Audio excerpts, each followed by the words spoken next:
As long as the rockets had spun a silver web across space, Harry Bittering had been able to accept Mars. But now, the web gone, the rockets lying in jigsaw heaps of molten girder and unsnaked wire on Earth. People from Earth left to the strangeness of Mars, the cinnamon dusts and wine airs.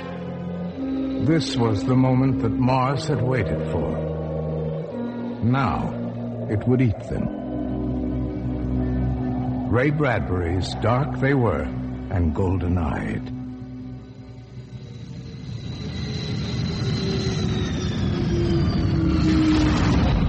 What was that? Just a bump. It means we've landed. Landed? We're here?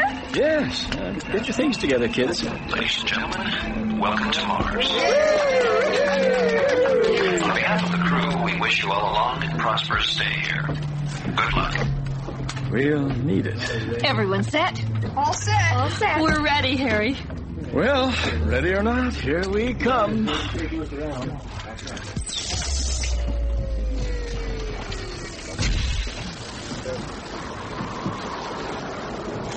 Wow.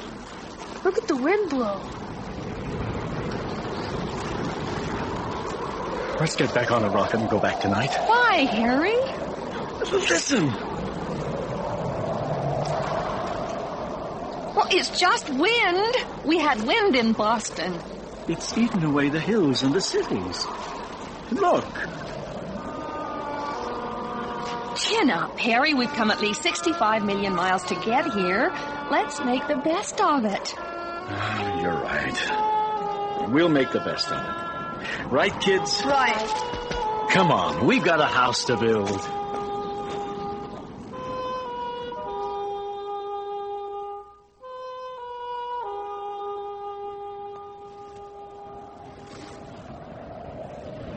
Harry, are you awake?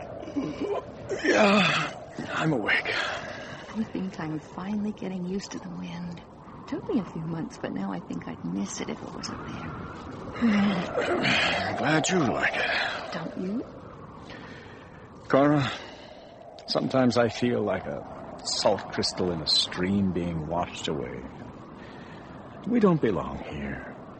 No, for heaven's sakes, Cora, let's buy tickets for home. We can't go back. Well, of course we can. One of these days, the bomb will fix it so there is no more Earth. Then we'll be safe here. Safe and insane. Come on. I'll fix you a nice Earth breakfast. Here you are. Bacon and eggs. Runny yolks, just the way you liked them. Thanks. Hey, have you seen the paper? What's it say? Another 700 from Earth. Colonial days all over again. I'll say. In another year, they'll have 500,000 Earthmen on Mars. Big cities, everything. Good. Maybe you'll like it better. Maybe. Now, the point is that they said we'd fail. Said the Martians would resent our invasion. But did we find any Martians? Not a living soul. Oh, we found their empty cities, but not one living Martian. Oh, there it goes, shaking the house again. Daddy, I don't like it when it blows that hard. I don't know. Maybe there are Martians around here. What? Well, sometimes at night, I think I can hear them. I hear the wind blowing sand against my window. Like that, here? It's only the wind. When it blows, I get up and see those towns, way up in the mountains where the Martians lived. And I think I can see them moving around up there. I wonder if those Martians mind us living here. I wonder if they won't do something to us for coming here. That's nonsense. We're good, decent people. Remember that. You know, all dead cities have some kind of ghosts in them. Memories, I mean. What kind of memories? Well, you see a staircase, and you wonder what Martians looked like climbing. You see Martian paintings, and you wonder what the painter was like. You make a little ghost in your mind, a memory. You haven't been prowling around those ruins, have you? No, sir. Well, you see that you stay away from them. Pass the jam, Laura. Just the same, I bet something happens.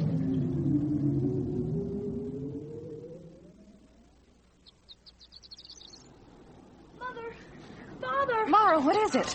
On the radio just now. It's the war. Earth. What? On my radio. Here, let me set things. New York is the scene of terrible devastation. The result of a nuclear detonation near the heart of the city. The primary target of the bombs was the New York launching site of the Mars rockets. Reports are sketchy. All the space rockets are blown up. There's no more rockets to Mars ever. Oh, Harry. It's all right, Cora. We're stranded on Mars forever? Not forever. The rockets will get through someday. We'll go about our business as if nothing were wrong. We'll keep things going until the war ends. The rockets come back again. Will they really come back? I promise they will. Okay? Now go inside and lay down for a bit. Go on. Cora, why don't you go inside and keep them occupied for a while? What are you going to do? I don't know. Work, I suppose. Work and forget. I'll weed the garden. You know, I always told myself, tomorrow, if I want, I can buy a ticket back to Earth. And somehow, knowing that always helped me accept living here. This is our home now. Forever. Yes, our hills, our mountains. Those mountains had old, proud Martian names once. But we changed them. Now there's the Ford Hills, Vanderbilt Plateau, Roosevelt Seas, Rockefeller Rivers. Somehow it doesn't seem right to change those names.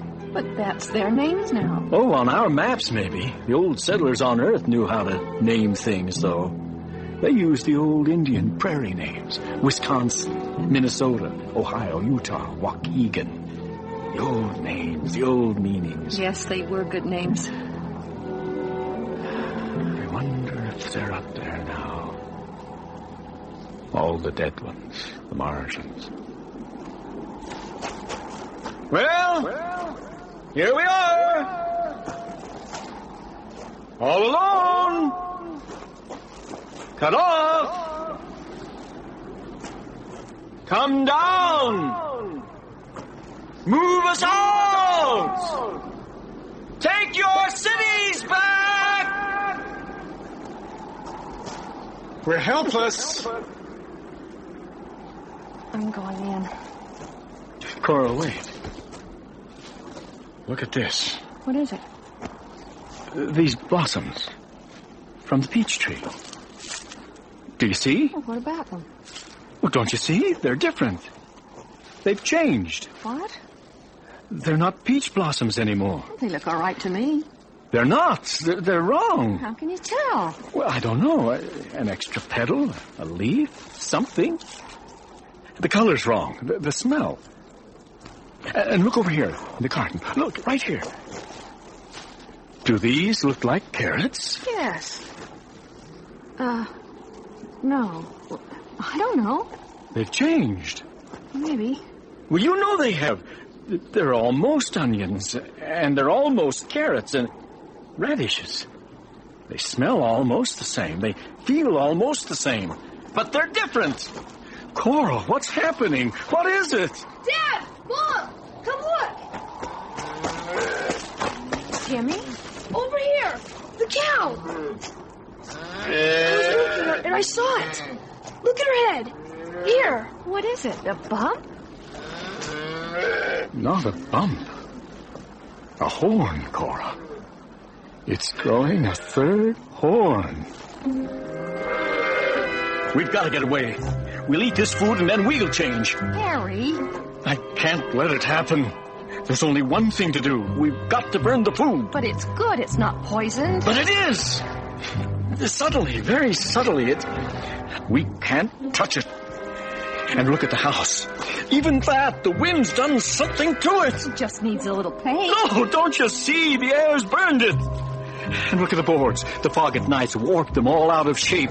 It's not an Earthman's house anymore. Oh, your imagination. No, Cora, not this time. Where are you going? Into town. We've got to do something. I'll be back.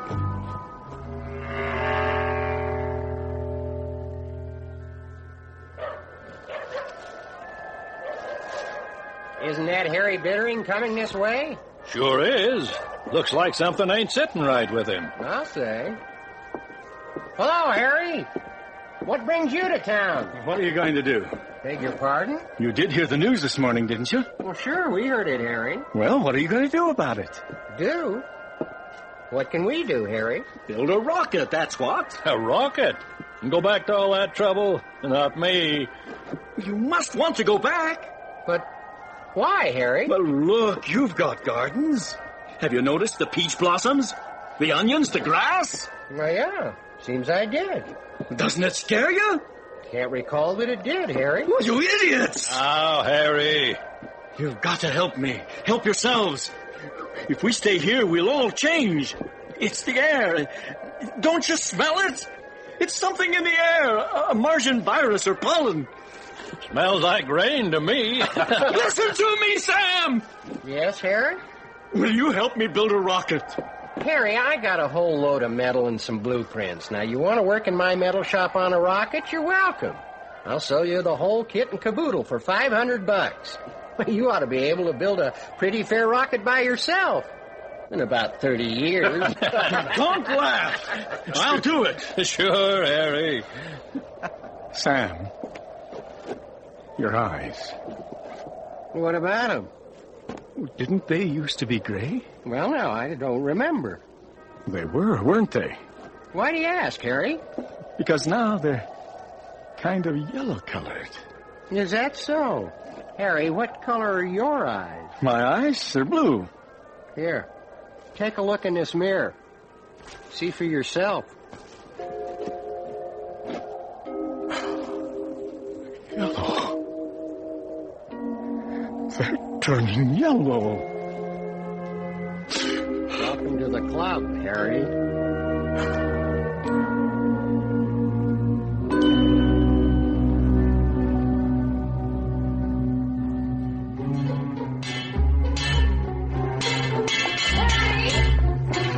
Put down that hammer for a minute. What? You haven't stopped all day. It's supper time. I can't. I'm too busy. But you have to eat. Here, I brought it out for you. I won't touch it. Why not? I'll only eat food from our deep freeze. Food that we got from Earth. I won't touch a thing from the garden. Harry, face it, you can't build a rocket. I worked in a shop once when I was in college. I know what I'm doing. Besides, once I get going, the others will help me. Will they? We've got to get away, Cora. We've got to.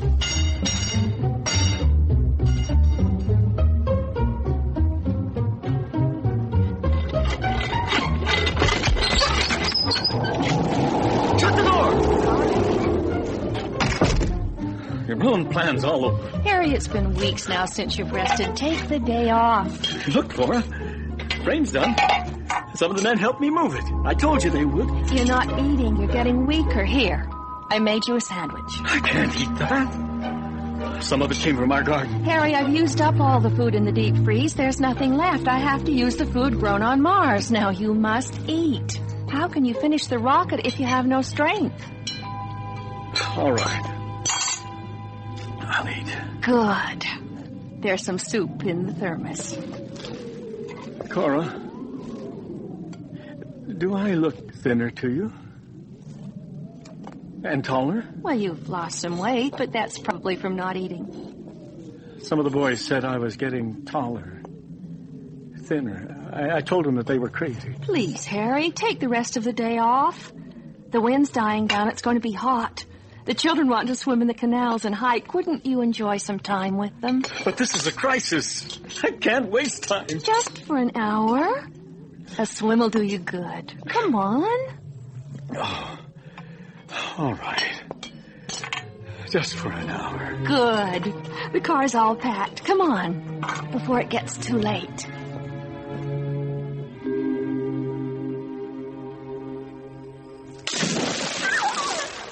Tim loves the canal. Look at him swim. His skin sure is brown. So's love. They're always out playing in the sun. Flora, how long have your eyes been yellow? Always, I guess. They didn't change from brown in the last 3 months? No, don't think so. Why? Well, never mind. The children's eyes are yellow, too. Sometimes growing children's eyes change color. Maybe we're children, too. At least to Mars. That's a thought. I think I'll swim. Come on!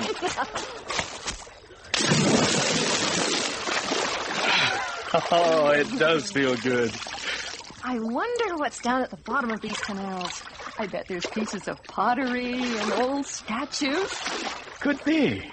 I'll take a look. Be careful. Oh, I will. Be right back.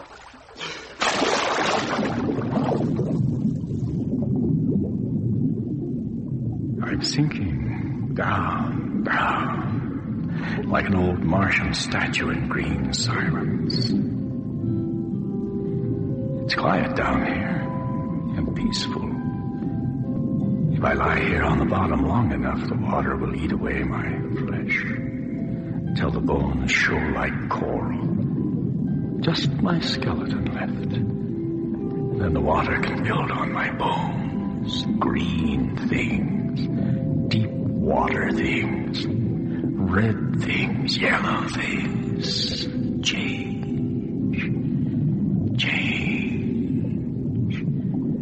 Slow, deep, silent change. After all, isn't that what's up there? There's the Martian sky up there above the water. It's like a big river, a Martian river. And all of us lying deep in it, in our sunken houses, like hidden crayfish. And the water washing away our bodies, lengthening the bones. And it's time for some air. Up.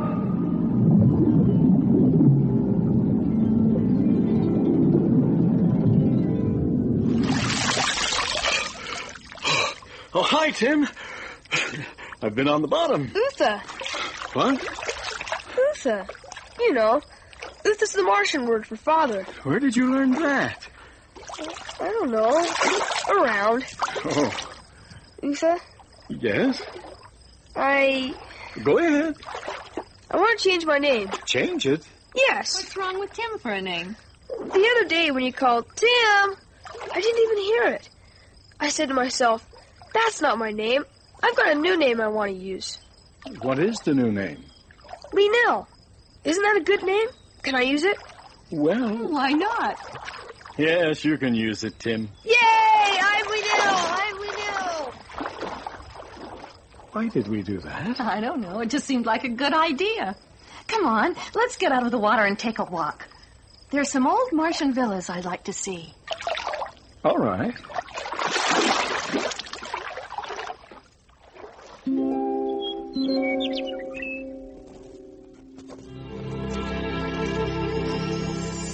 Isn't this lovely up here? Yes, it's fine. And look, the old fountains are still running, pumping water. Oh, and look at the villa. It has a good view of the valley, doesn't it? Fantastic. Let's go in. The floor is all made of marble, and so are the walls.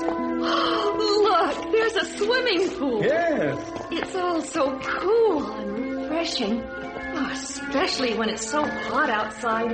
It is nice. Harry, if we could move up here to this villa for the summer, just until it starts to cool off. Yes. Yeah. Come on. We're going back to town. There's work to do on the rocket.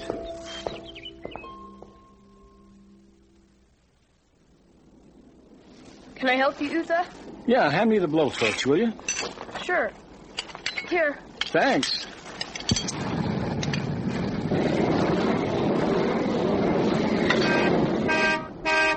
I wonder who that could be. Looks like some of the men from town.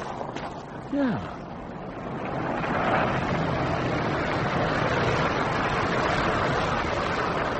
Morning, Harry. You boys headed somewhere? Everyone's going, you heard?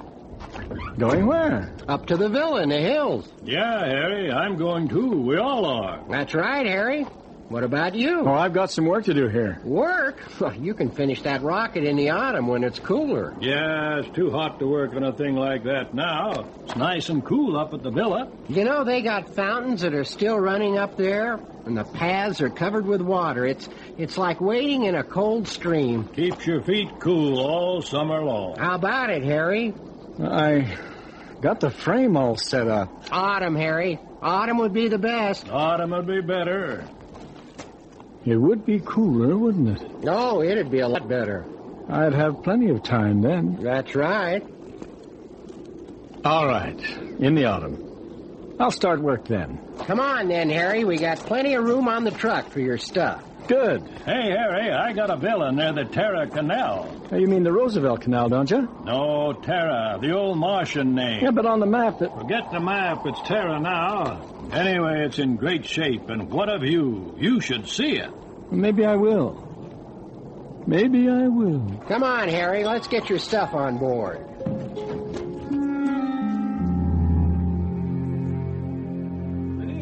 Teal, you got everything out of your rooms? Everything we're gonna take. I've got everything. Good. I'll come check it in a minute.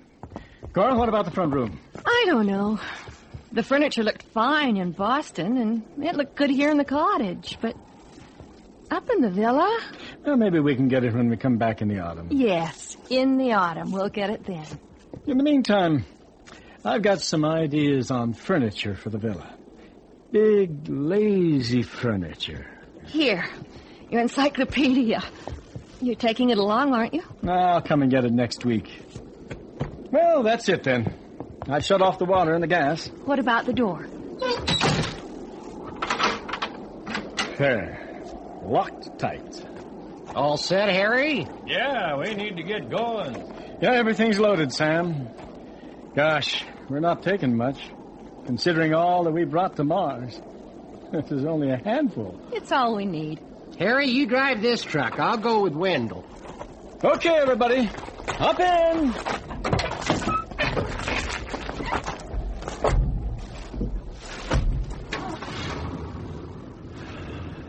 Goodbye, house. Goodbye, town.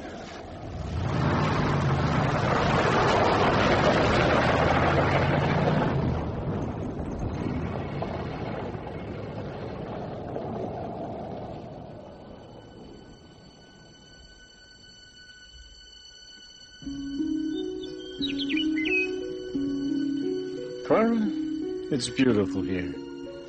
I can see the whole valley. Yes. And there's our cottage down there. It's time to go back, isn't it?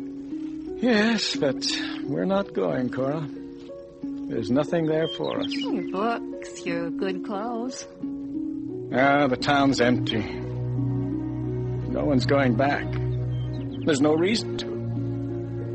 None at all. I guess you're right. Look down there. Such odd, such ridiculous houses the Earth people built. They didn't know any better. Such ugly people. I'm glad they're gone. Gone? Where did they go? I don't know. We'll go back to town maybe next year.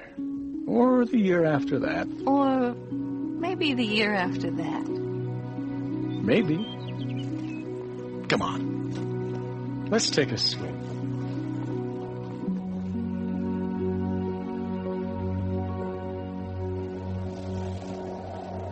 Captain to Hollings. Come in, Hollings. Hollings here. Find anything? Nothing. Just more deserted houses and overgrown gardens. No one's lived here in years. Right. Keep looking. We've got to find someone. Right. Hollings out. Captain! The town's empty, but we found native life in the hills, sir. Native life? There aren't supposed to be any natives left. Dark people, yellow eyes, brown skin. Sound like Martians, all right. Well, they're very friendly. We talked a bit. They really pick up English fast. I'm amazed. I'm sure our relations will be very friendly with them, sir. How many are there? Oh, 600 to 800, I'd say. They're living in those marble ruins in the hills. Tall, healthy men, beautiful women. Did they tell you what happened to the colony from Earth who built this place? They didn't have the slightest idea what happened to this town or the people. Strange. Do you suppose the Martians killed them? No, they look peaceful. Chances are a plague did this town in, sir. Maybe. Well, there's lots to be done now, Lieutenant. We'll have a job of remapping to do, renaming the mountains and rivers and such. Calls for a little imagination. I think we can handle that, sir. What do you think of naming those mountains the Lincoln Mountains? And this canal here, the Washington Canal? Fine, sir. And those hills? We can name those hills for you, Lieutenant. Would you like that? Yes, sir. Diplomacy, Lieutenant. And you, as a favor, might name a town for me. Polishing the old apple, eh? And that valley over there, the Einstein Valley. And those peaks. Are you listening, Lieutenant? Oh, of course, sir. Well, as I was saying, those peaks over there would be good, called the Rockefeller Peaks. And that town.